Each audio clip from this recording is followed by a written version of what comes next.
Everybody, welcome to the Destination Angler podcast. And today, our destination is not one, but many rivers because we are speaking with two fly fishing nomads, right? This is the husband and wife combo, John and Karen Kreft, about their extensive travels out west throughout the American West that they seem to do almost every summer. Is that right, John and Karen? It is, yeah. Good for you. Well, welcome to the show. Thanks for having us. You bet. You bet. So today we're going to hear all about these magical destinations. Last year, they hit the Madison, the Upper Columbia, the Yellowstone, Green River, Henry's Fork, just to name a few. And they've done many others during the previous years. So let me see. John has been fly fishing and tying flies for more than 55 years. Man, is that right? That's a long time, John. That is a long time, yeah. You might know When what you're I doing. well, when I start counting that up, I just can't believe it's gone so fast. But yeah, Is that right? That's kind of life, isn't it? It goes it fast. is. And he is the founder of Riverkeeper Flies, which is a weekly, it's a blog. Well, I say it's a website with a tremendous amount of information on fly tying and travel. And he blogs weekly about it. And so he's got fly fishing insights, over 300 fly patterns, 80 different fly fishing, fly tying videos. And let me tell you, his photography is fantastic. Fish, bugs, fly patterns, man, he knows how to do it. So we're going to get into all that as we get into the show here. And Karen, his wife, is also an accomplished angler of 35 years. Now, you guys don't argue about that 20-year difference, do you? No, no. Okay. I don't think so. No.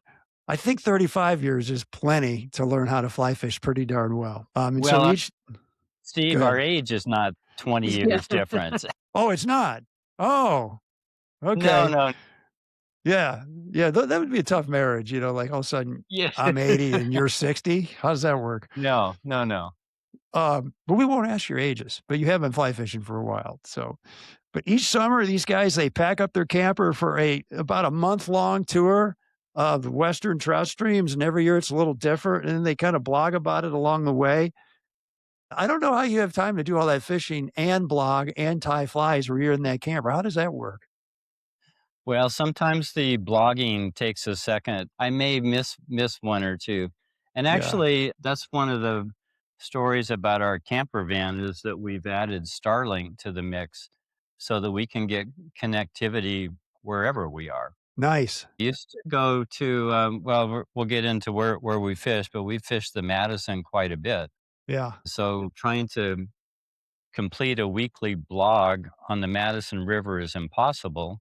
So we would drive into West Yellowstone Yeah. or to Ennis, Yep. and we were at the bank of Ennis, sitting there in their green grass, and I'm typing away and trying to upload pictures, and it's just a pain. So yeah, we And kind of Karen's going, solved come that. on, would you hurry up? I want to go fishing.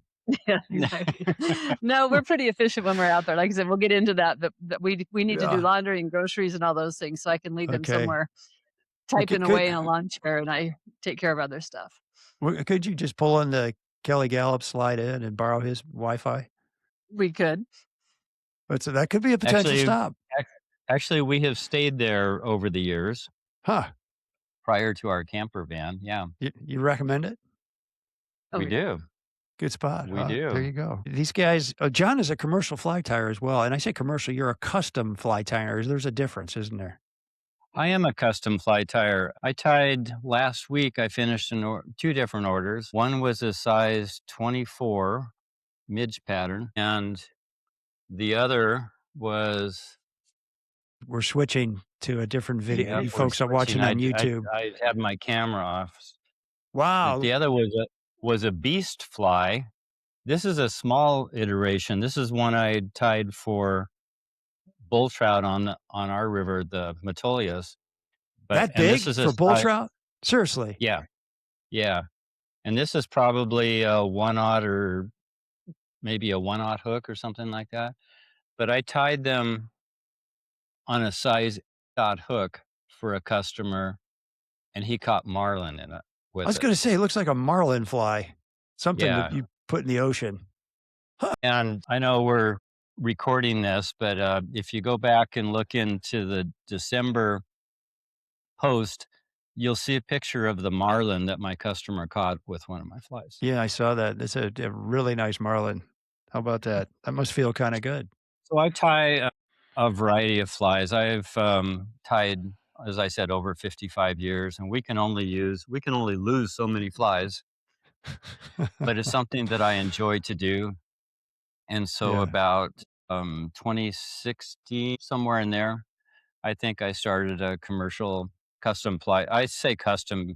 I don't like to tie tons of the same fly, although I did tie 10 dozen of one pattern a year ago Yeah. for a customer. But That's it's a lot. mostly a dozen here, maybe a couple of dozen, and then somebody will order.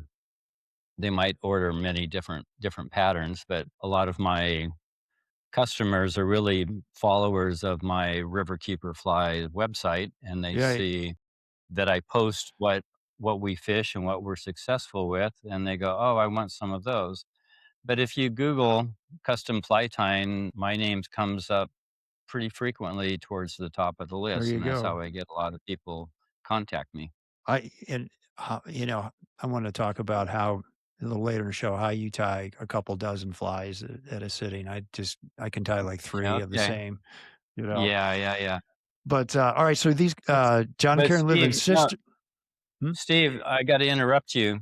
You didn't ask Karen about her fly tying. Karen, you tie flies too. I do not tie flies. Oh, you don't.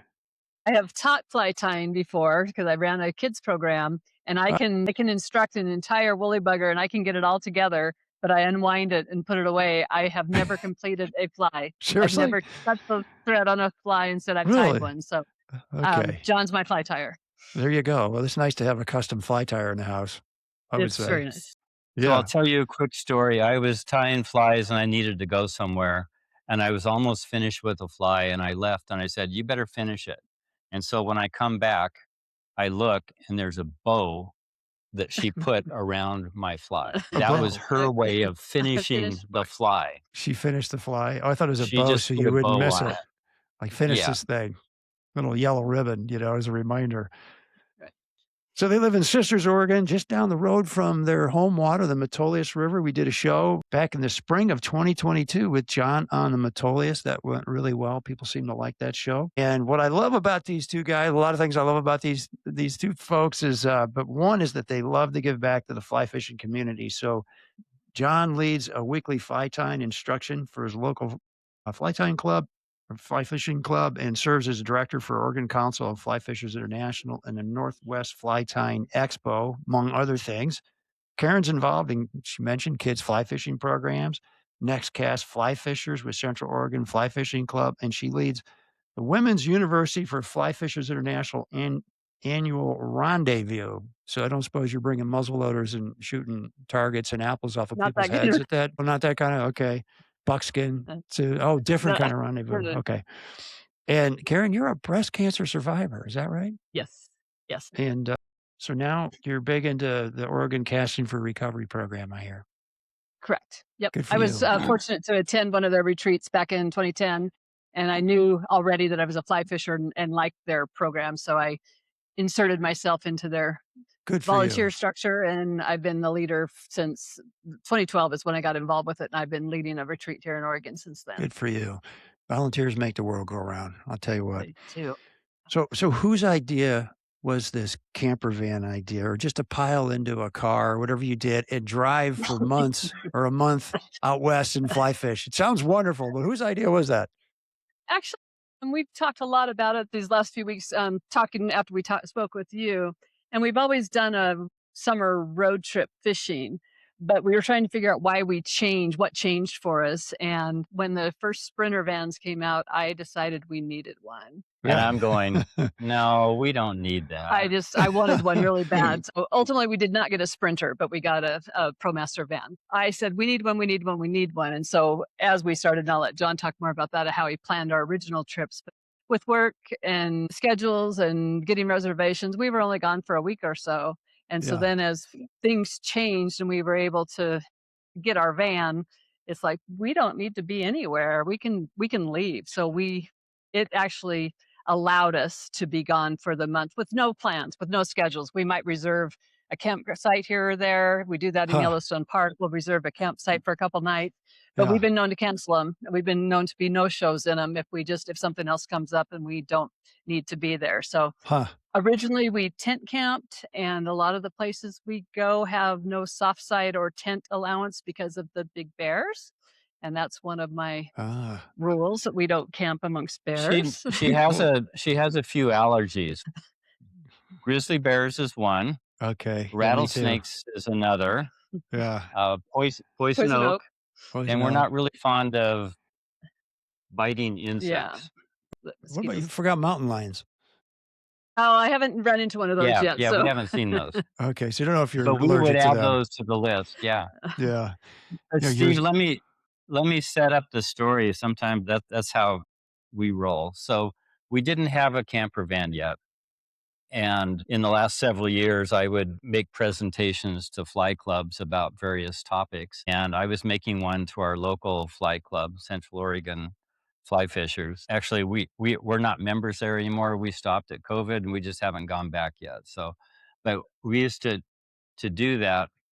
And I was making a presentation about our travels and road trips. And well, his points were you need to be as close to the river as you can be. There's a lot of Huh. places that it's really tough to get dinner at 10 o'clock at night because the restaurants all close so early and we fish till Yeah. dark. And you don't want to be traveling out there with all the wild animals and everything else on the road.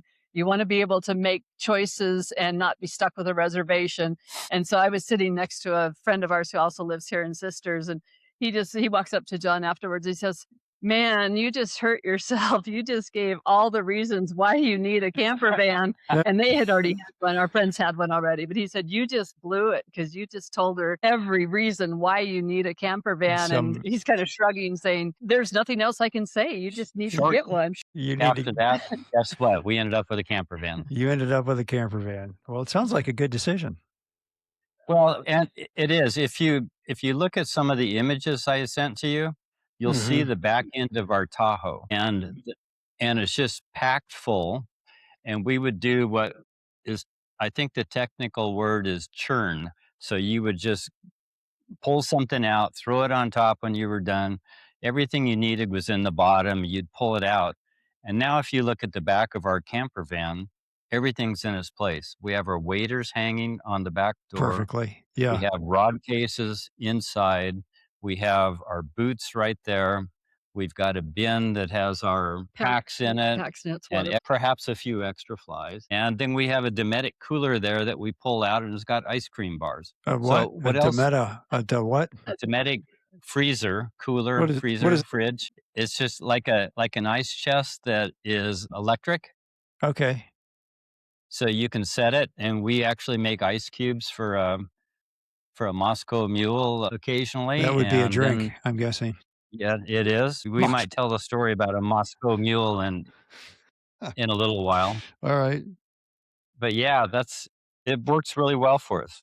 Yeah, it sounds great. So, yeah, And the go ahead, van is Karen. all run on solar, and so we have everything solar and can be off the grid for days at a time. And as we said, we run that, Huh. we run other things in it, and can control everything we need. Our food, we take an instant pot and I cook in that, and I Yeah. cook everything, freeze it before we leave home, and we eat normal food when we're out there, and then we just hit the stores for produce and dairy, whatever we need, fresh food, and we go.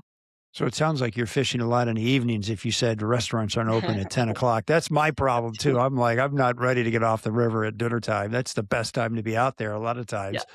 So Yeah. you go to the grocery store, stock up and just cook it in the camper van, huh? Yep. Yeah, That's the plan. yep. Do you ever get in and go to restaurants? Occasionally, yeah, Occasionally, not too long. Okay, interesting. occasionally, but most of the time. Well, let me. I'll start over that. Back in the day when we just had our Tahoe, we would. Well, if we're fishing the Madison River, we stayed in West Yellowstone to begin with. Hmm. So at a motel, and it would take us half hour, 45 minutes to drive to the river, and then a half hour or 45 minutes to drive back. And yeah, we would eat at restaurants then because we didn't have the ability to have the food.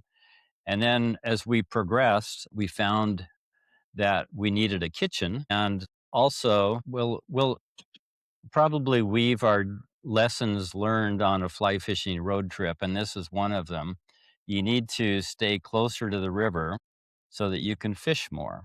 Hmm. And so, with that and a combination of needing a kitchen, we ended up at Kelly Gallup's Slide In because he's got places you can stay, or there's other places along the river as well. And so we started staying there, and so we could go back, but we also were able to fish early in the morning and late in the evening, which is what we prefer.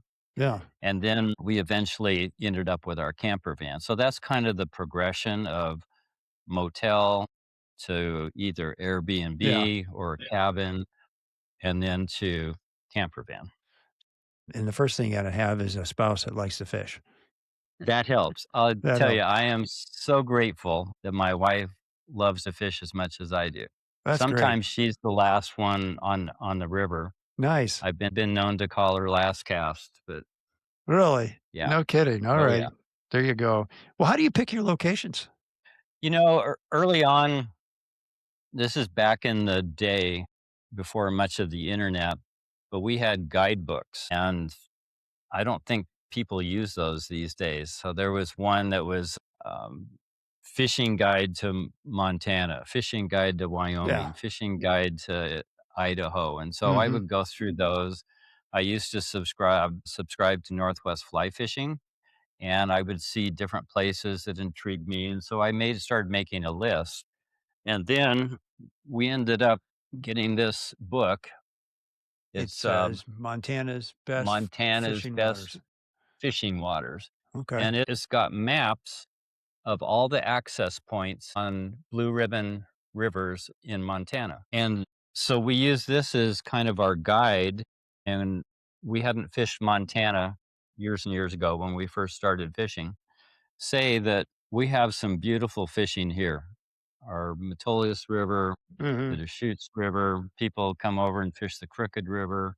There's a lot of lakes around. So we've got some great fishing here. But yeah, I guess we are nomads and that we like to travel.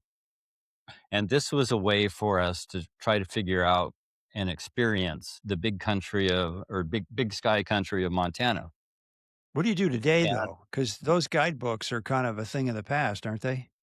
they are. And so transitioning, what you can do these days is look for fly shops and their fishing reports. Hmm. And they will tell you maybe time of year.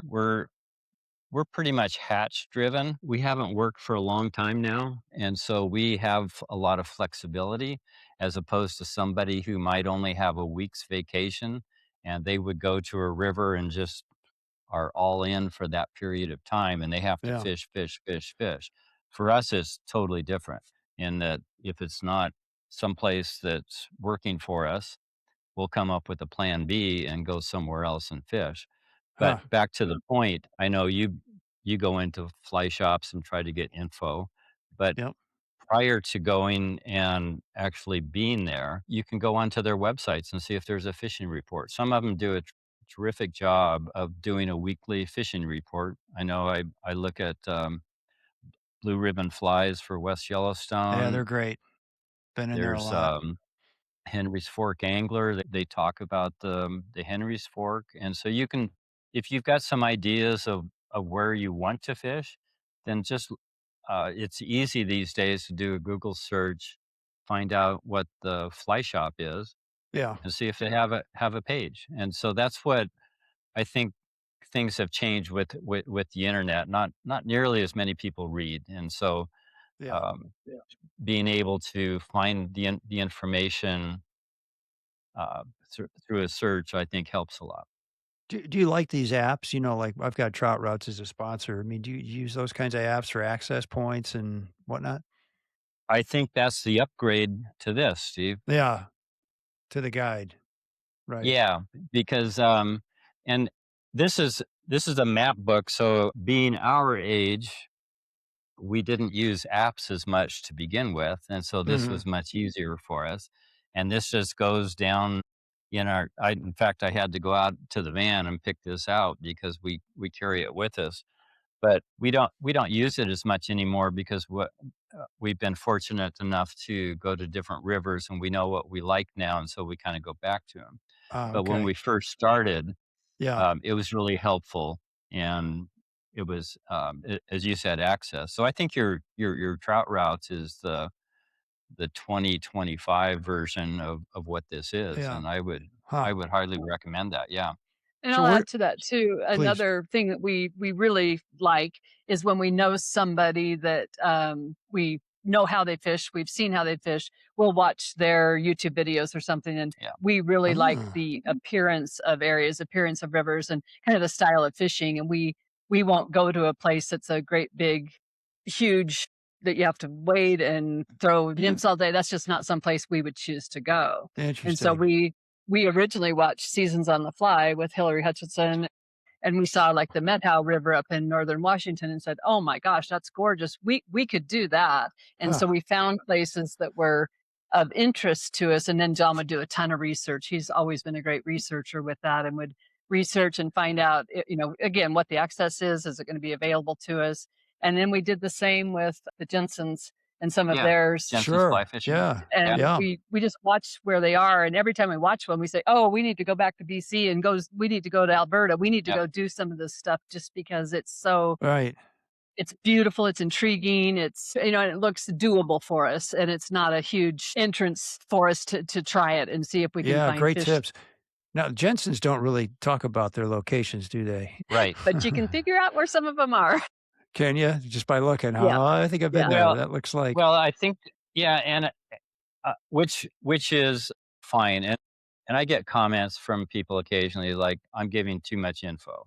okay. And Yeah. so you're part of the problem for overfishing. But just quickly, what I do on our fly fishing road trips, I blog about where we've been, the flies that work for us, Right. and lately the weather conditions and the river levels. Because I'm a terrible journalist. We laugh about this. Back in the day when we did our road trips, I had a shortly after I retired, I think, Karen got me a journal book. No, So, somebody else did for or somebody retirement. else did. So the Uh, idea was when we go out, I was supposed to write all of this. And we went out on this road trip, and I think I did one page. That was it, and I couldn't do it. But then how I started Riverkeeper Flies was due to my wife. She said, "Yeah, I think," she was looking at a business opportunity with a website, and she goes, "I think you would enjoy this." So back in the day, I had a minor in computer science, so I was a little tech guy, and that was what, trying to remember, 12 years ago. 2014. Yeah. Almost 12 years that I've had my website. So what I would do then for our road trips is I would talk about where we've been, tell the story through my camera, and I've gotten better with my photography over time. you sure have. And so it ends up being more of a travel log on some of them. And then on my other blog posts, I might talk about flies I tie or some technical fly tying activity. And back a few years ago, I used to do this Throwback Thursday fly just to try to encourage people to look at the past on some of the flies that have worked and still work, but it isn't the newest and greatest thing. But Huh. that's I'm getting a little bit off track here, but that's one of the reasons why I did my website so that we could go back then. And on my website, if you scroll down a little bit, there's a link to a page that shows our camper van. That's all links to all of the blog posts that I've written for our trips that we've been on. Okay. So Very it's good. whenever we go somewhere, I look at that because I want to know what flies work for us so I can tie those, make sure I have them. So we can do And that too. it works really well for us. And I Yeah, will we can. highlight that we're dry fly fishers in the summertime, and that's about all we would use. So You're chats not to driven, you say, said, which I think is a real critical tip, right? yeah, If you've got a month and you want to spend it out west, so you'll go to a place you suspect there's a great hatch. You get there, it's not so right, great, and you shift gears and go somewhere else. Is that right? Exactly. Huh. That's And fascinating. at the end of our days, or maybe every other day or something, we'll actually debrief and kind of, well, what'd you get yours on? Where were you fishing? And we'll go through that kind of list of flies and stuff, just so again, we have that record that we know, and we try to keep track of that because it's so easy when you fished 3 or 4 days to forget everything that you fished with Is that right? earlier. So it's like, oh, in the morning we fished with these, but you know what? We saw this hatch later, and we through our teaching and through our volunteering, we have just learned so much more about bugs Huh. and just a huge. John, you'll see on his website, a lot of stuff is about observation, and so we really enjoy the running water and watching it. But we'll go out there and we'll just watch bugs. And he just had some pictures yesterday, and I'll say, I have a voice. I say, John, come here, you'll want to see this. And so there's Yeah. there's golden stones hatching on a rock, and so they're breaking open, so he'll come and take his pictures. Or I'll see Yeah, cool. caddis pupas scurrying across the surface of the water. I'll say, oh, come here, look at these. So he'll come and he'll take pictures, and he's the photographer, so I point stuff out, but he'll take pictures Yeah. of it. But So you're a we team. are definitely a team. And I've actually went back to fly tying. I have designed many, many, many flies that we've used. I said, I want mine to be more golden with Huh. an orange thorax. I want mine to look more like this. I need something that looks like this and this. And so he'll tie them for me, but I'll be the one that says, this is what I saw out there. I'd like to have them be more yellow, more I want golden, to talk. more All apple right. green. I want this. So That's really good example of I'm sorry, a really good example of that is what I call my Riverkeeper Fly soft tackle cripple. And it's a fly that we designed, but I would say other people have come up with a very, very similar or almost exactly the same. But the story goes, Karen was catching fish. I wasn't, which is not uncommon. And I go, what are you using? She says, well, I'm using one of your Soft tackles. soft tackles. And I go, what? And so all of the soft tackles that I used to tie back in the day were subsurface. So a wet soft tackle fly, sure. right? Yeah. With That's a wire. with a wire on it. Yeah. She was putting a desiccant on it, frog's fanny, and making it float. Huh. And I go, why would you use that? Well, I saw these bugs floating down and their wings weren't upright and they were just kind of a mess in the water and the fish were eating them. Killing them. So I wanted to emulate that. And I said, well, I'm a fly tyer. I can help out with that. We'll take out the wire. We'll use a little bit lighter hook. And I have a story on my Riverkeeper Fly soft tackle cripple fly pattern page of all the different hackle that I've used over the years. But I ended up using the covert feather from a mallard wing because it turns out that ducks float and Hungarian partridge, which is what she was using, they're not really water Yeah. birds. They sink. Yeah. And so Can I you was pull it up, just, John? Can you pull that fly up? Can you get a close up of that fly? You got one yeah, handy? While you're talking, keep talking.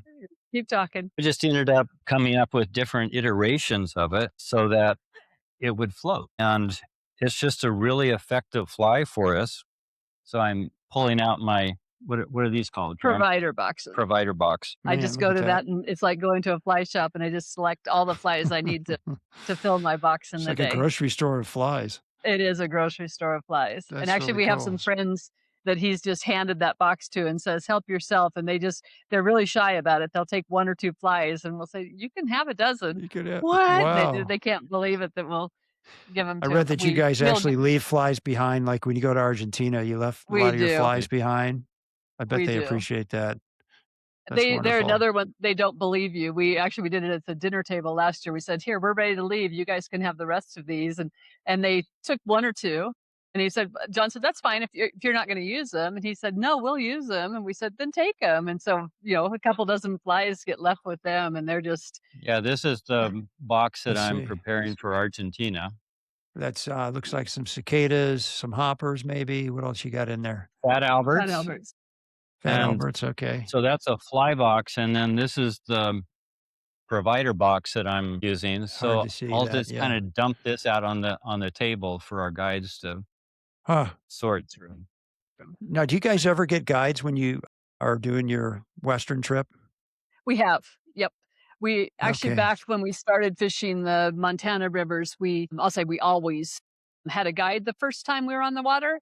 And we would tell them up front that we wanted to focus on dry fly fishing. And we also wanted to come back and walk and wade and ask them if they would help us find access points and find different places that we Huh. could fish that would be successful for us. So we have had guides on the Big Hole and on the Madison and on the Missouri and just places that we needed to have to learn the river. We need to learn about it and learn about the hatches. And then there's a Yeah. lot of places where you have to have a guide for access, and that's fine too. We'll do that if Right. there's a place we really want to fish, and the only way you can get there is with a guide. We will certainly do Huh. that. You got a guide story or something about the Madison River and the campfire and the Yeah, campfire I lodge? was just gonna talk about that. This is the soft tackle Cripple, so that's a I'll move PMP your Okay. shirt for a version. minute, and you'll go back to my black there. Yeah. Pretty straightforward. And here's a version that we use for a green drake. Okay. And so with this, he's actually changed and he's put some fibers, some EPO or not what fibers, right behind the hackle up here, just to make it a little bit more She doesn't know what the materials are. a She's not a fly a tire. little bit more buoyant up So Yeah. there. I use a little bit of Zelon. Zelon, Xenon. okay. It floats it a Yep, little bit and then yep, unweighted, no wire, but yep. you have ribbing. Ribbing's Yep. made of something else. Actually, this is DMC embroidery floss. So I'm using that Okay. as a rib. So I don't use wire for it. Some floss. Huh. So it ends up floating, and it's Mhm. just kind of a hot mess. But then I take pictures of the insects that I see with their wings laying flat on the water's surface, and that's what this emulates. Yeah. A So mess. that's how she ended up creating a fly, but I don't want to take credit for the whole concept because other people have done this, and I'm sure back in the Mhm. 1700s somebody came up with that fly pattern Yeah, as those well. wet hackles. So anyway, back to the story. Yeah, so our first guide on the Madison River, we were staying in West Yellowstone, and we happened to get a guide through Blue Ribbon Flies, and we get there, and he drives us to the river, and we put in at Lions Bridge, and we go down the stream, and it was just after the salmon fly and golden stone hatch, and a lot of times when you're on a guided trip, they want you to catch fish, so they'll put on a nymph. And like I said, enjoy seeing the fish rise to our flies.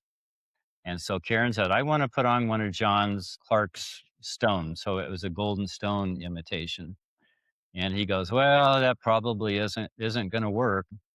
But if you want, I'll tie it on for you. And so he did. And a short time later, Karen started catching fish with this. And he goes, Yeah. wow. And so we end up our day, and he had driven us one direction to the river, and he was going back a different direction. We were going to go through by Quake Lake and Yeah. Hebgen Lake. And we're halfway through, and he points and he goes, well, if you guys need a place for breakfast, the Campfire Lodge is a really good place for breakfast. And I would totally agree with that because we ended up going back. We hadn't really planned on it, but that was the year we were going to fish the Gallatin, I think. And we said we'll just drive down there because we didn't have our camper van at the time, so we needed breakfast. And I walk in, unbeknownst to me, Jim's Fly Company, Jim's Fly Co., and Campfire Lodge are one and the same. And at the time, I don't know if he still is, but he was like the number 2 whiting farms dealer in the world. And Huh. he had walls of hackle. I forgot that I was Huh. hungry. And I just started going through hackle. Feasting your And eyes. and anytime we're in the neighborhood these days, I always go back, and I have bought a lot of hackle from Jim over the years. I stop I'll there and bet. find the right colors, and he has a tremendous source of Good selection. Yeah. quantity. Supply. But in the last couple of years, he opened up a shop in Idaho Falls now, which I've not been to. And so he has a lot more hackle Oh, there than at Campfire Lodge. But that's one of those things you just kind of end up finding. bump into people. Do you, when you think about all the different hatches that you've hit, is there one that's been really memorable and Uh, kind of magical for you? What do you can I think, start Karen? off? You start, go. We love green drakes, and our How come? river, Why? How the come? Why do you Metolius, love green there's just drakes? a big bug. They'll be size 10, size 8 for us here in our river, which Okay, for a big mayfly is phenomenal. And I've taken pictures of them. I sent you copies of those images where I get great, close-ups of them, and great. Yep. you'll see one. I had a sequence where in less than a second, I got a fish rising to a green drake that I had already taken a picture of. I have a picture, a freeze frame of the fish coming up with his mouth open and the green drake in his mouth. And then he Wow. keeps coming out of the water and he turns and like he smiles for the camera and he still has the green drake in his mouth.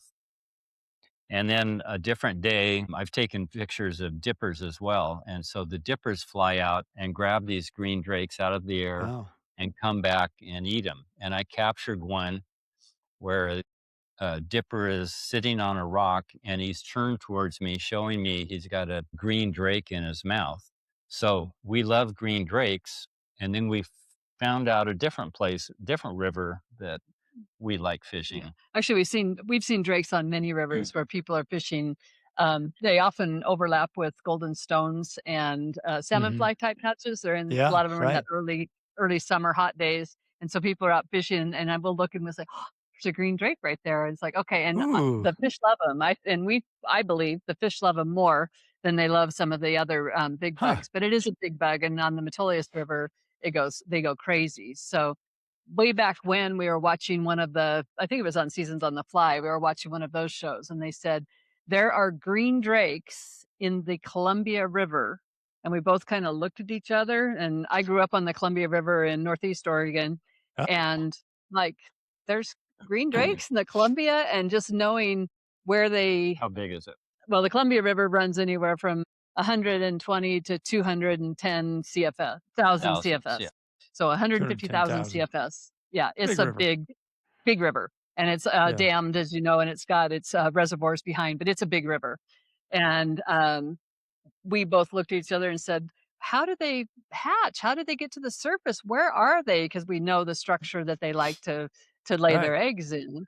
And so we researched more, and we found out that up on very near the Canadian border, up in Washington, and actually in Canada too, but at the Canadian border, that there's a place where they'll take you out and you fish for huge, huge Huge. rainbow trout Yeah.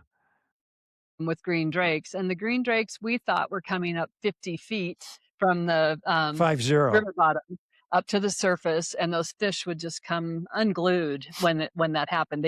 Huh. It was just feeding frenzies. So several years ago, we worked our way in. We found out, and actually, it's hard to get into the weeks. Very few guides up there, like a couple, and so hmm it's hard to get the time with the guide shop to get in. But we ended up getting into one. Because it's only a couple of weeks. Yeah, it's a very short hatch. Yeah. Any hatch is short. And we got in with them, and we went out in a jet boat. We Yeah. traveled about 10 miles up to the Canadian border. And then they had big 14-foot oars, and he would oar to keep us in these eddies that were anywhere from a tenth of a mile to a half a mile long. These great big Wow. eddies, just huge. And we could stay in one place eddying for an hour, just Yeah. keep going around and being in Swirling it. around. And the fish would come up and those drakes would come up. This year we got to go back, and he had a depth finder.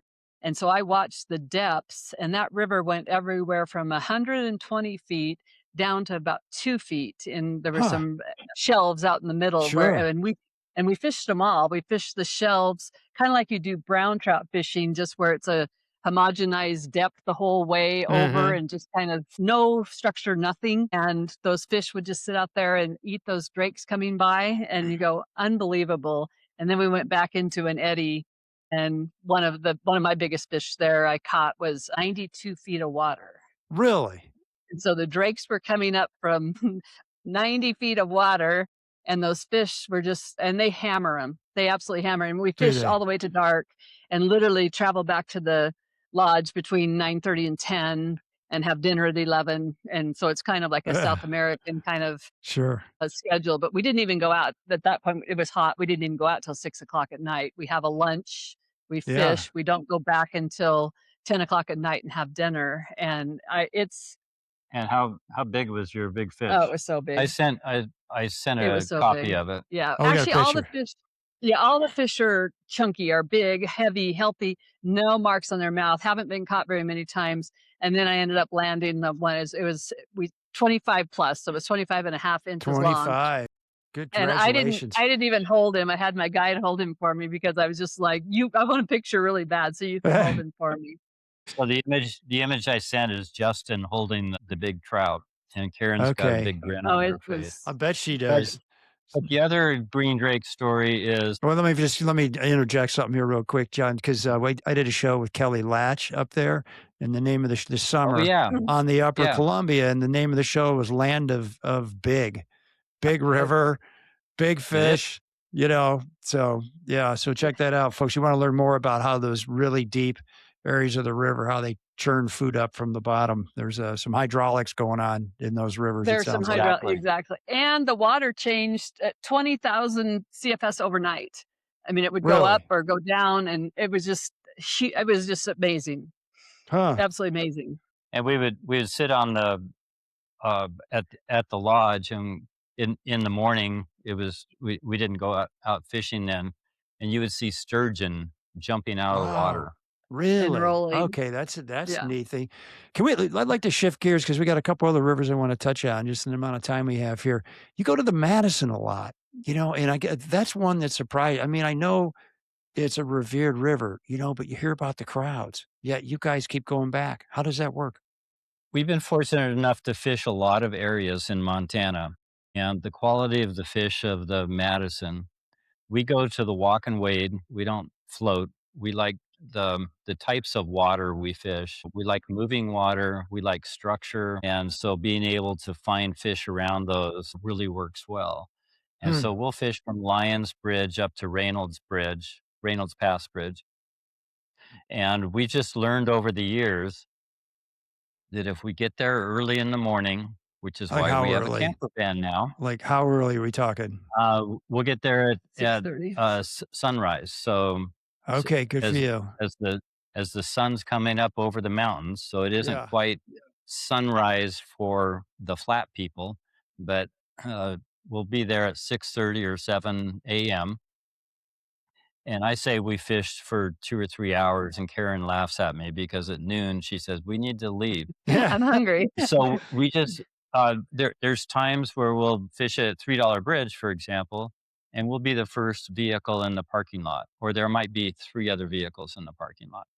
And then we come back at noon, and the Uh, parking lot's full, and all these other people have walked down. So they're the ones that perhaps this is you, Steve, that you're staying somewhere else and you drive to the river.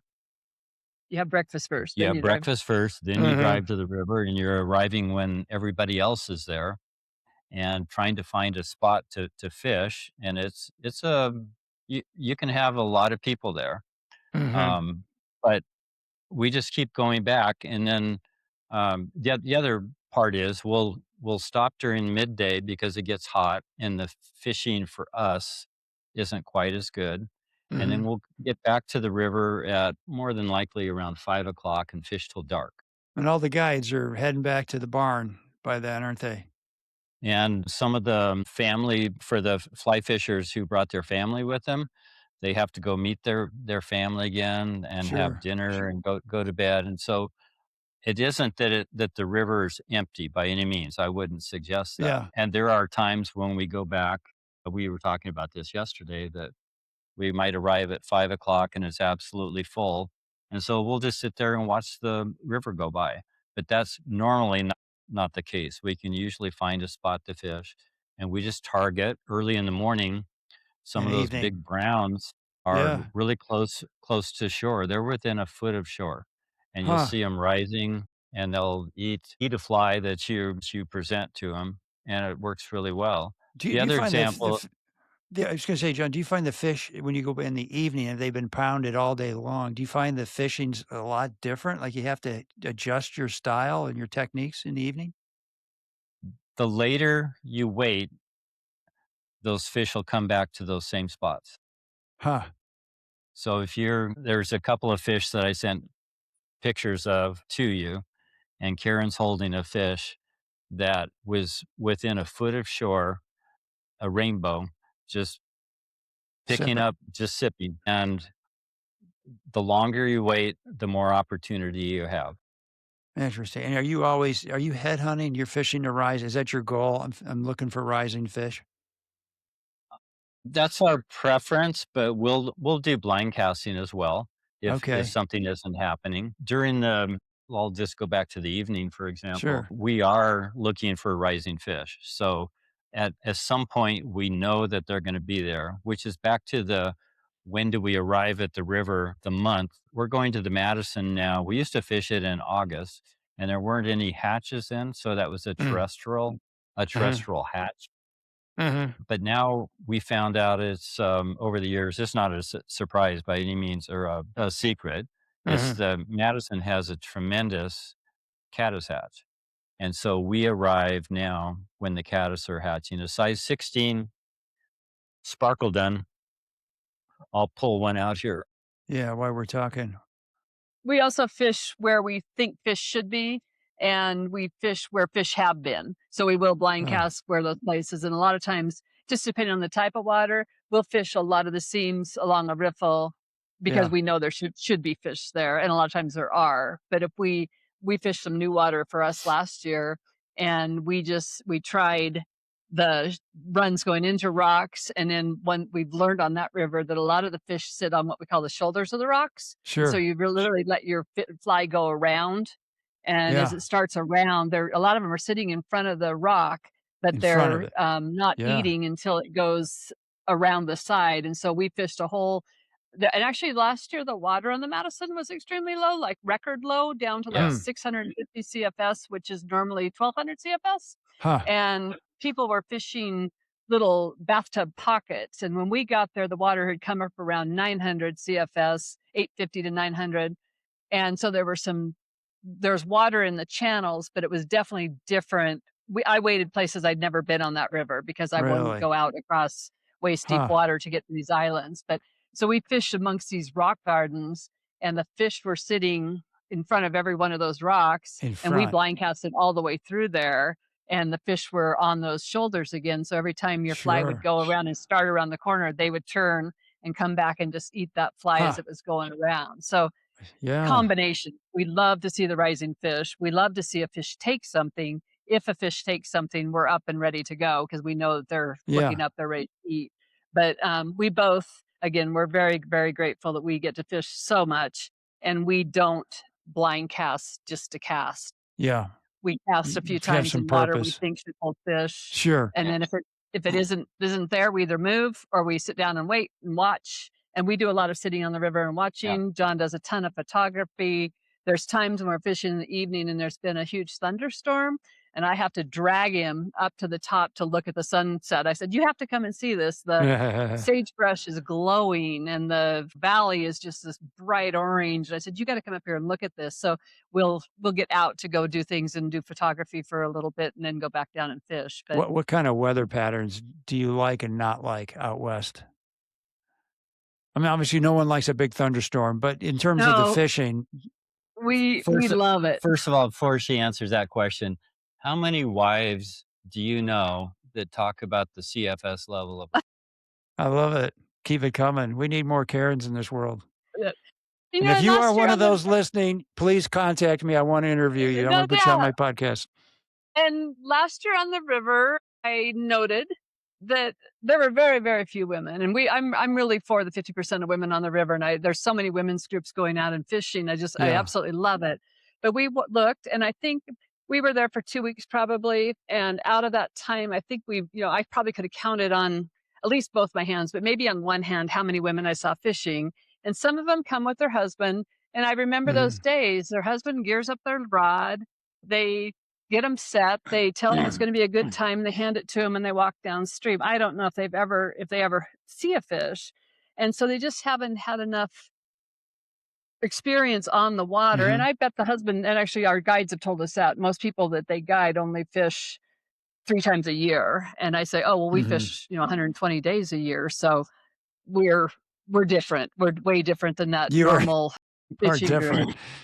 There Kinda like are some Forrest Gump. younger You're women who are different. coming out. Well, there's some younger women who are coming out now, and they'll gear up and go again. And we saw a couple, maybe 2 days in a row, but they certainly weren't there for a week. And it's really hard to learn one of those rivers if you don't have more than a couple days. And we learned You that gotta early spend on some too. We time. would go and fish for a day, spend the night, fish the next day, and maybe leave. And now then we changed that. We just said we have to be there at least 3 days to give the river a chance so we can Yeah. see Huh. weather or night and day and see the hatches, see the cycle, what happens. And now that we can stay there longer, it's like, no, we love being there for the week. There might be a day that we don't touch a lot of fish. Maybe the weather changed and we don't touch a lot of Yeah. fish. But the next day, there's one of those tremendous, we love the Yeah. thunderstorms Do and you? we'll, Huh, how come? I love them. What Actually, last year we didn't have very many and we were just so sad. It's Yeah. like, we haven't had a good storm, but Yeah. absolutely what do you love like just about getting well, why do you like the thunderstorms? What happens? it rinses everything off, it changes, and then the valleys where we are just absolutely gorgeous. So the sagebrush really truly just glows bright Yeah. green, and all the flowers kind of open up and look, and then the water, the fish get excited somehow. I don't know. If Huh. if it's early enough in the evening and we can fish afterwards, we've always done well after a thunderstorm. So we've had a Right after similar a thunderstorm. Right after a Huh. thunderstorm. so we've had a similar experience. We talked about the Madison a lot here, but let me broaden it out. It's not all about the fish. It's about the scenery and the places you fish. Yeah. Fishing happens to be part of it. But up in Yellowstone Park, the Lamar River Valley is a beautiful place to have a thunderstorm, and we fish there. You have to worry about bison and grizzly bears occasionally, but that's a beautiful valley to fish. We've ventured into Wyoming the last few years because it's just so hot and hoot owl hours in Wyoming. You can't fish some of the In rivers, Montana. or Mhm. excuse me, Montana. So we've gone over to the Grays or the Green River, and it's just Okay. Yeah. beautiful country that we're able to just pick up and move because we have our camper van and go from one spot to another. So Sure. we do fish in areas that have a lot of people, like we keep talking about the Madison. We have fished the Henry's Fork, and that's just a zoo at times, but you can find your spot and you have to go like Mhm. this. That's another great place for a green draycatch if they have it. But we just try to find beautiful places and put ourselves there and fish in it. Gotcha. All right. So, guys, just pause everybody for a second. We've been going for almost an hour. And we've got a lot Okay. to cover in terms of rivers and whatnot. I'd love to. Are you guys okay if we start kind of touching on some of the different rivers that like Sure. we have with the Madison and okay. So we've talked about the Madison, the Upper Columbia. Where are you fishing on what part of the Green River are you fishing? That's obviously a big fishery. We have fished towards the headwaters at the Green River Lake or whatever. What's the name of the lake up there? But we've Square driven Top up there. Mountain. Yeah. Yeah. Okay. Yeah. And then Yeah. we've gone Okay. down to as far as Fontenelle Reservoir and fished down there just above Pinedale. There's Sure. some good fishing in there. That's a river we haven't quite figured out yet, but we've caught fish there, and it's a beautiful place. The scenery is a lot different than what we've seen in the Madison, so it's a lot It's high plateau. more desert. Yeah, high desert, Yeah. but that's a great spot too. Yeah, and haven't you gotten I think you were telling me a couple of weeks ago when we were talking that you caught some really big fish in one of those reservoirs along the Green? No, we You guys didn't. haven't done that? Nope, nope. We caught some big fish down below Fontenelle Dam. A Below, couple of okay, talk about that a Yeah. little bit. Okay, Yeah, so and as I said, we're still trying to figure that out. The fishing is supposed to be a super good streamer and nymph fishery, which we're not. And Yeah. so we wait till the evening at sunset, and a purple haze works well there. And we've caught some really nice fish. But I talked with somebody that was there. He was fishing with a split back PMD emerger that was catching fish in the 8 to 10 pound range. I haven't seen those, Wow. but Yeah. it's a reason to go back. Yeah, that's But exciting. but the other ones in Montana that we enjoy is the Grays River. So the Huh. Grays River is, Wyoming. excuse me, Montana, Wyoming. Thank you. Yeah. Great Grays River, and we got to those rivers because of hoot owl hours in Montana and forest fires in Montana, so smoke and heat. And so we tried to get higher elevation, which is how we ended up in the Green River. We've been up through Tri Basin Divide, which is the Grays River. The rivers go to three different basins. So the Huh. Grays River, another one that the branch, something like that, that goes into the Green River, and then one that goes into the Snake River. Yeah, Salt River. Huh. But Yeah. but those are some good water as well. And it's particularly the Grays River. I like that because it's a little bit. It isn't quite as big as what the green can be. Although the green in the upper section, you can wade across that in Yeah, areas. it's really wadeable. Yeah. Yeah, And so Grays that's a pretty wadeable river as well, huh? Yeah. it is. How about that? Okay. What advice do you have for people that are as far as river etiquette goes? What do you all do? What works for you all if it's a crowded day? What do you say to people? Nothing. Yeah, we just walk on and try to find something else. If somebody's getting too close to us, we might say, "You're casting where we are," and a lot of times people will back off, but Okay. other times they don't. And so we're there more for the enjoyment, and Yeah. at times we'll just reel in and walk away and find someplace else. So Okay. it's and I'm trying to think. There's not a lot of rivers that we fish that are super crowded. We mentioned the ones already. So the Madison and the Henry's Fork places in Yellowstone Park can be really busy, and particularly in Yellowstone, Yeah. you'll have more inexperienced anglers, and they don't really know what etiquette is. Sometimes if you talk about it, you guys are a little close. I can cast that far, but yeah. Sometimes they don't listen. Anything to add with that? I'll just add that being a woman on the Yeah. river, it's amazing. I've had people ask me if they can just fish through there while I re-rig or something. And I say, no, please don't. No. And I always wonder if they would ask a man that, or if it's just sit there. And it's like, what? We have Oh, found this I'm probably about the last 5 years or so.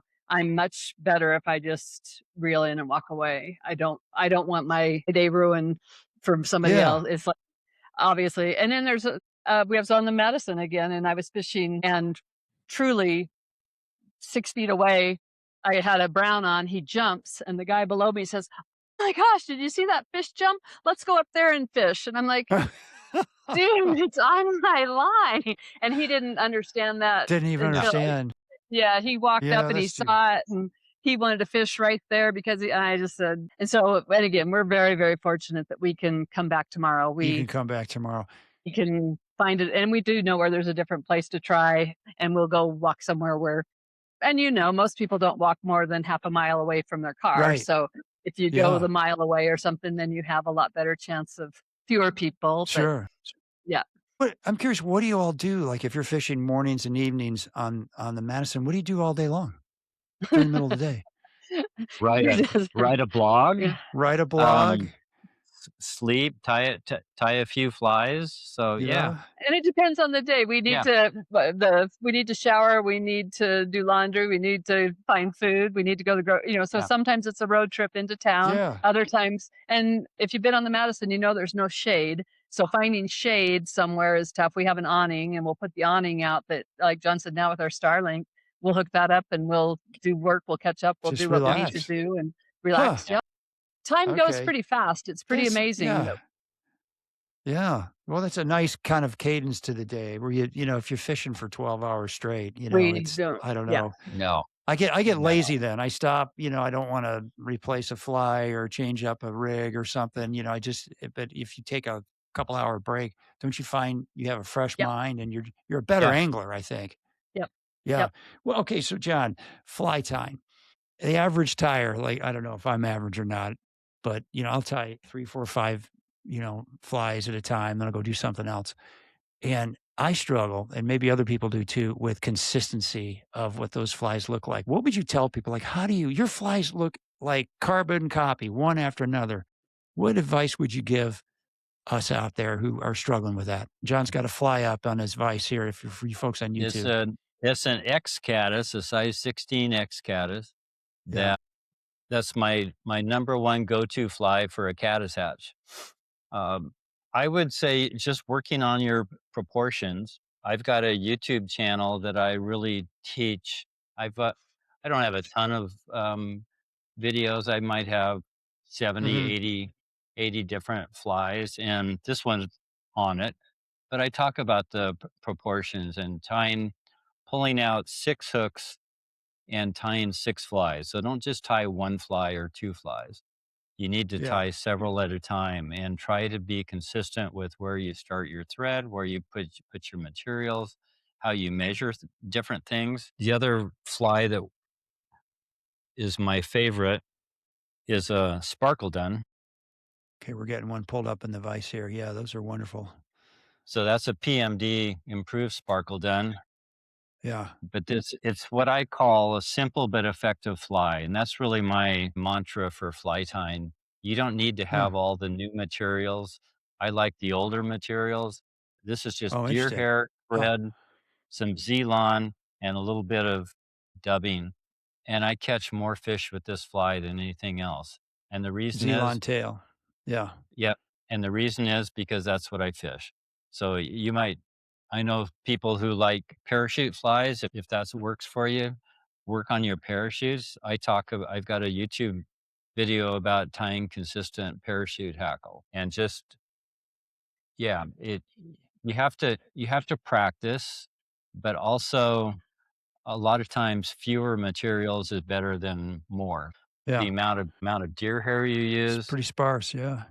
it is sparse, but it's enough. You're just trying to make a wing, and I showed that my soft tackle cripple earlier, so that was sparse materials as well, and that's just And Yeah. this fly has been known to work with only about 2 of yeah, those little deer hairs sticking up on it. Is that When right? they're eating film or something and you want something just way down, it's like enough to see the fly is all you need, 1 or 2 little deer hairs sticking up. Get it floating and Huh. put it down there and you catch something. It looks like garbage. Yeah. Do you all yeah, find and that the fish do y'all real quick, do you all find that the fish are sometimes just looking for something a little different, or they want that cripple more than they want the perfect, you know I think that they eat cripples a lot more than they do duns. Huh. And so I really like a Zelon tail because it's the Zelon tail emulates the nymphal shuck. So the dun is coming out of the nymphal shuck and it may be stuck and the wings are Yeah. perhaps caught in the meniscus and it isn't about ready to fly away. So trout are lazy and they'll just come up and sip those. Easy meal. Yeah. Yeah. Super easy. But John, I've what also noticed back to the green drake hatch, we've Yeah. seen trout rise for a natural green drake and swim away from him, not take him. Refuse a natural. Yeah. Refuse a natural, and we go, Huh. "What's wrong with that?" So it's something isn't quite right to it, and my theory, there's no way to prove it, but my theory is it's needs to be either a nymphal shuck or a wing that's Wet caught, wings. and you could use that for salmon flies as well. Salmon flies or golden stone, something that's just lying flatter in the surface film. Yeah. Caddis as well. Sometimes if you just kind of push it down. Karen's got some favorite flies. Improved improved F fly. Do I have that? Yeah. What do you like, Karen? I actually, there's been a couple, people who had him tie flies, asked if he'd ever tied an F fly, the improved F, and they asked him if he ever tied an Iobo, and he didn't. So he researched them and then he showed them to me. I said, "Oh, I want those. I want to try them." Uh, So the Iobo is a humpy style fly, and he ties it in different colors of CDC for me, and it is so nice when they're killer. just sipping something in the surface at night. The brown trout will just travel 2 or 3 feet to eat it. They just go Wow. unbelievable. So it's a really, Huh. again, a really effective fly. He says simple to tie. I don't know, but simple to tie and really, really effective. So we have Yeah. changed up. And then there's been times when every fly we put on, they're just refusing. And I went to this F fly, and for whatever reason, they decided they wanted to eat it. And so it's a CDC wing again, which Yeah, I want to I'll see say that. What's an F we fly? like the That's an F CDC. fly right there? Okay. Huh. And We'll get some pictures for so this too. it's a CDC wing, and I've used 2 colors of Okay, so it's just a standard dub body with a CDC wing. yeah, Super again, simple and it's a kind of almost a Delta looking. simple Yeah. fly. And we will Huh. use this for some caddis, but we'll also use it for a imitation of a small olive stone. We have some Sure. little size 16 olive stones, and Huh. that's what I put on for that. Interesting. And then another Wow. good CDC pattern That's my is the Iobo. Iobo. And That's the Iobo stands Iobo. for Huh. "It ought to be outlawed." Iobo, Okay. IOBO. What's the F and the F fly stand for? Or do I want to ask that? Yeah. Fun. I don't know. Maybe not. Okay. So we'll go with the Iobo. Yeah. I love that. All right. Well, maybe some photos of those two flies. And of course, you can turn on your YouTube, folks, and you can see them there live. Yeah, and the other thing I would highlight, Steve, if you go to my website and use the search button, Okay. in on the top right, there's just a magnifying glass, and you just hit that, and you could put in F fly or Iobo, and it will bring up different pages or posts that I've written about that. Um, if another example, if you want to fish a certain river, has John written about it? Just type that river and it'll bring up Yeah. different posts with that. That's just something, it's a feature I use, and I don't think enough people utilize that. To go back and, yeah. It's a what I like my website to be is just a resource Yeah. for people. It's a That's fantastic resource. a really good way to utilize it. So, what advice do you have for people that are teaching fly tying? Mm, I don't think I've ever been asked that question. Actually, to stop, one of the things we did early on was to get a video camera to get as close as what he was just showing you, and then project that Yeah. on the screen so that people can see. Because the worst thing was having somebody tell you what they're doing, and you're sitting at a desk 3 rows Can't see away it. and you can't Yeah. see it. So Right. having the camera, and when we were doing the kids program, and then when John did the fly tying for the club, we had a video camera that we could put right on it, and he could Great do the different idea. steps and Huh. talk through that. So that was Yeah, if I'm teaching, what I will encourage people to do, I'll tie 2 flies. I'll tie one all the way through, and I encourage them to just watch. Yeah. And then the second fly, I'll stop at each step. And so Ah. that they can tie the fly. So for example, put on the thread, put on the tail, and then I'll just wait and then have them do that. There's some people who Yeah. can't do that. I say wait and they just start tying the fly anyway, and I go, "Whatever, dude." But Yeah. the most effective way I think is to see the whole results of the fly, because sometimes you're tying a fly and there's a reason why you're doing something that really needs to be shown later. And so when they see the complete fly, then as I go back, I said, remember. So for example, if you're tying a pheasant tail nymph, for example, maybe some people will tie in the tail, not trim the butt ends and use that for the body. Other people will trim that and then retie in the pheasant tail and use that for the body. There isn't a right or wrong way, it's just different, and it's Different. just a Yeah. different technique. So learning which one is effective for you is Yeah. one of the reasons to do that. Huh. I always find that if I'm sitting down tying a new pattern, even if it's something I've tied for years, like a pheasant tail, my first couple flies don't turn out as well. The proportions aren't quite right. And then I get in a groove and I'll tie pheasant tails for a week, 3, 4, Yep, 5, and then I'll switch to something else. And they get better and better and to the point where they do start getting more consistent. Do you find the same thing with somebody at I your do. skill level? Huh. I do, and then the funny part is when I tie something, I'll start and I go, I think I know what I'm doing. I forgot a material, or I forgot Yeah. this step, or I Yeah. forgot Okay. that I feel step." a lot better. Yeah, and so actually, I just tied some flies for our Argentina trip. Yeah. Ci these are some cicadas, Yeah. Look at and that. I couldn't quite remember what I how I tied them, and so what I did, I happened to have a video that I made, Okay.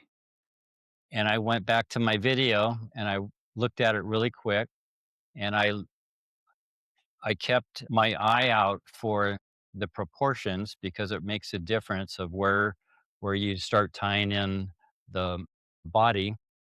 Yeah. And so I think that proportions make a fly, and trying to replicate that, as you suggested, you pull a couple out. I do exactly the same thing when I'm tying a new fly. It may not be quite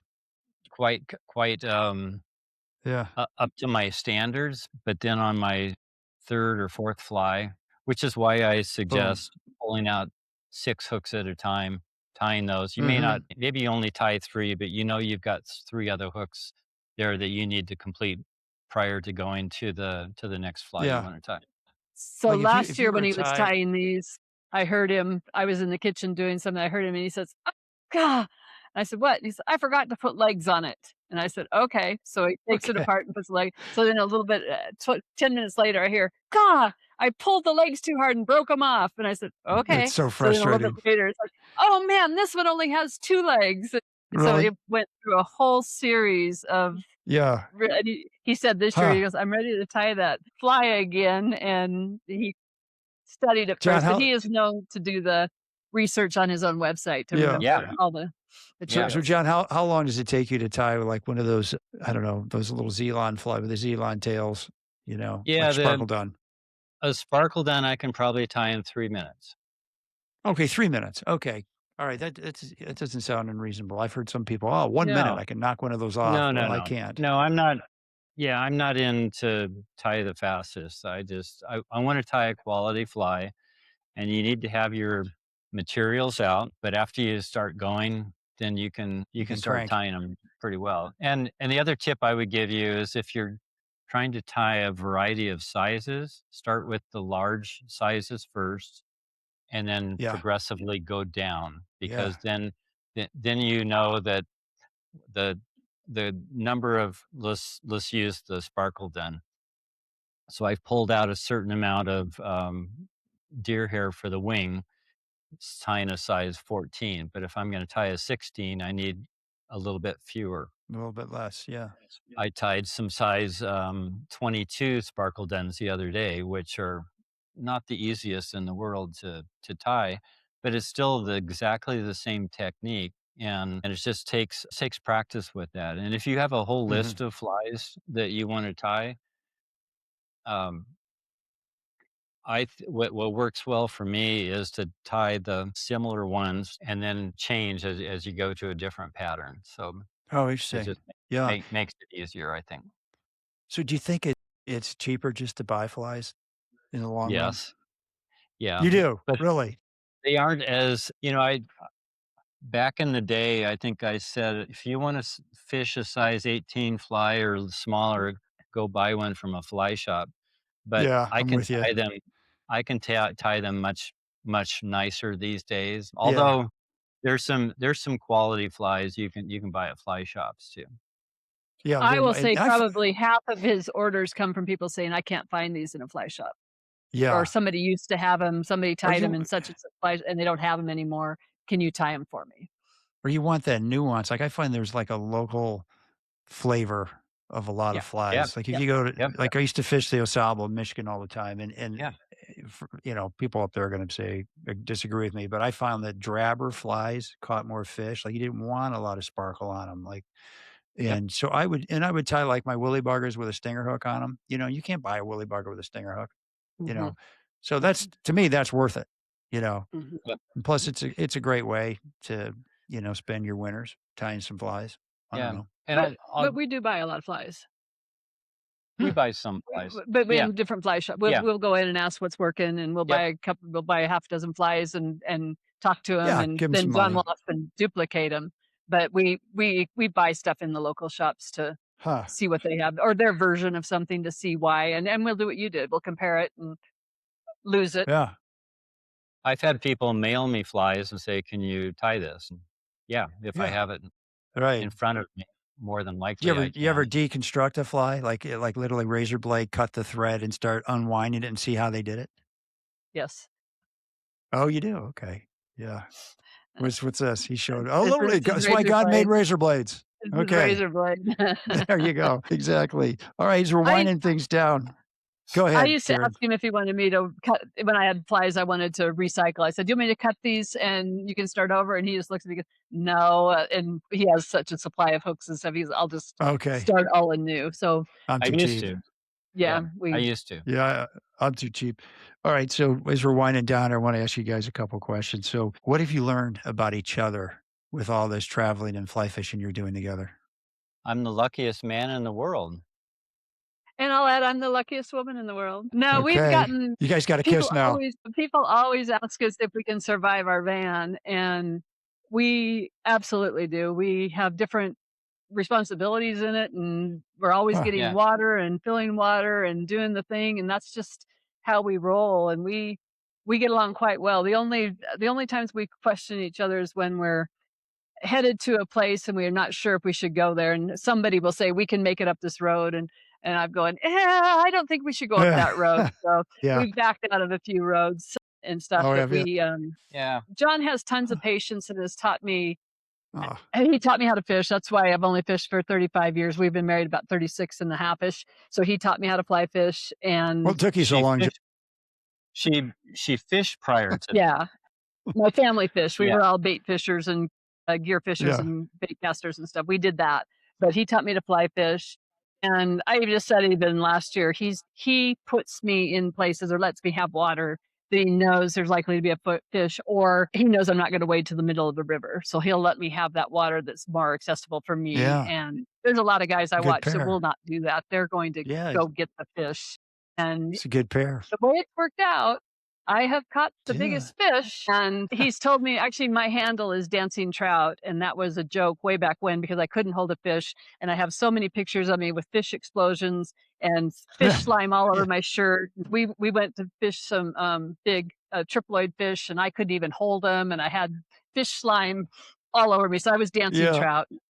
And he said, "You Huh. have to do better. This looks terrible." And you've seen when somebody hasn't never fished and they've got their fingers turned under and the fish is held out in front of them. So I have taught myself how to one hand a fish. So all of Oh, my fish okay. are held with one hand, I've seen and that. we try to almost. almost all, we keep them wet, we keep them in the water, we bring them up for a Yeah, picture. And John's Back photography in. has just gotten so good. We turn to the golden light, we get situated so we can get, beautiful images. And a lot of people say, keep Yeah. them wet, don't take pictures, but we take pictures. We love looking back at them. We love the beautiful fish. We love their spots. We love, we have the water coming dripping dripping out off out, of out them. of their I've mouths. seen So those pictures. so Really Yeah, nice. so yeah, so you know that they've just been yeah. been lifted Huh. up. So I'll cue her and I say, "Yeah, I'm ready," and then we just do that. Hold them up for a second or two, put them back in the water. If we need another That's fish, we'll pull okay. it up Yeah. again. That's fine. And I love fish tails. And I think I've helped John. I'll say what I've done for him. I've helped him just more with an artistic eye of and some of the composition and just get Huh. a picture of this Sure. essence of I don't need the whole fish. I just want the essence of the fish. So he's done a lot of close-ups of the scales and the stripe and the color and the cheek plates and the tails just to get that Yeah, that's great. again, the essence of and the memory of where we've been. So we're very fortunate. We've got so many photos of the places that we've been, and they're gorgeous, absolutely And I gorgeous. would I would add that she's just really observant, and so I Hmm. get dialed in too much occasionally, and then she'll bring me back, and so I appreciate everything else. And the other thing I'm blessed with is she's a great chef, and so we Oh. don't scrimp. We've had I was shocked this last year on our trip. She made French toast on the in our camper van. I go, wow, this is terrific. Not bad. Yeah. Not bad. Better than Yeah. Hampton Inn's little communal breakfast, huh? Better, very Exactly. much better. Exactly. All right. So speaking of food, what's your favorite shore lunch? I'll have to throw back to Patagonia. Um, you'll learn there. They do it right. They have a table. They have a tablecloth. They have a bottle of wine. They Ooh, they serve you soup, and a lot of times they'll have a stove of some sort to heat up whatever the hot dish is.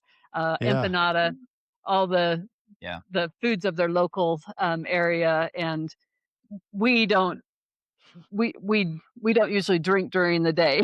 We don't really drink at night Yeah, me either, but neither. they would do wine, and we said, "We can't drink all that." So they just dumped it out. We said, "Oh, don't dump it Well, out, don't waste it." So the next day they saved it, and we're like, "Oh, never mind. We can't drink this." we'll So just if you drink we'll a just drink it. glass of wine, it was siesta. So But Yeah. at the end of the day, we had a few places that we really enjoyed. So the Hitchin Post Hitchin Post. is one in Melrose, Montana. Thank That's you. All where we right. The learned Hitchin that's Post. where we Huh. learned about Moscow mules. Which is, what is a Moscow mule? Wait, back. What is that?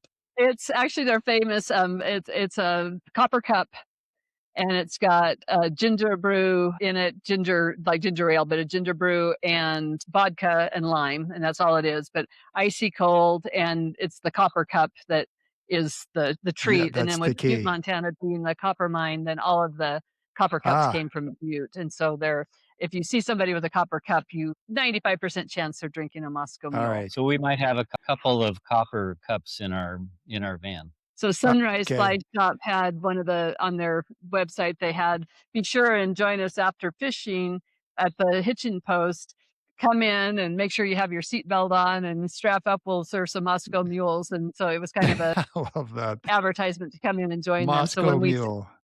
we stayed in their cabins, and we Yeah. would eat at the Hitchin Post, but a I'm great going to have to, that burger sounds, and And that's the Big Hole River. on the Big Hole. Yeah. that's on the big hole. Okay. And Other we places didn't that you even really talk about like? the Big Hole. So if somebody wants to catch a grayling, Yeah, I go to the big hole. that's a really good place. Go up upstream from Melrose, and you've got a decent chance of catching a grayling on a Yeah. dry fly too. Yeah. I just recorded a show with Jim Olson, who's the Region 3 biologist on the Big Hole in Montana. So get the real story and what's going on there with those fish Yeah. numbers. Any other great places you like for end of the day meals? Your campfire or lodge for breakfast. Yeah. We mentioned not at the end of the day, but the beginning of the day is the campfire lodge. The Campfire So Lodge. Where's that again? yeah, that's on it's on the Madison between Quake and Oh, Hebden okay. Lake. Huh. All right. Very That's good. for all you fly tires, go there for the whiting hackle. Yeah. Yeah. My goodness. All right. And so we're going to do is we're going to bring this one to a close. And then folks, get on YouTube because John's going to give me a tour of his fly tying setup there. And we're going to do a separate video. We'll pop that up on YouTube for all you guys. Great having you on the show, John and Karen. Thank you very much. Yeah, thanks. Yeah. How can people get in touch with you? Well, they can go to riverkeeperflies.com or johnkreft.com, and that will take you to exactly the same place. There's a contact form there. You can get a hold of me, or riverkeeperflies@gmail.com. Wonderful. And you can follow me on Instagram, Riverkeeper Flies. There you go. Well, thanks again. And I wish you both extraordinary success in all your adventures to follow. And folks, thank you for listening. We'll post all this info on the Destination Angler podcast website. And we've got some fantastic pictures we'll put on our website, Instagram, and Facebook pages as well. You can DM me or email me with comments and suggestions at shaig@destinationanglerpodcast.com. If you like the show, please share it with a buddy. As always, our music is by our Brothers Fountain. Hope you enjoyed the show, and we will see you again soon. Tight lines, everybody. Okay, I'm going to stop this one.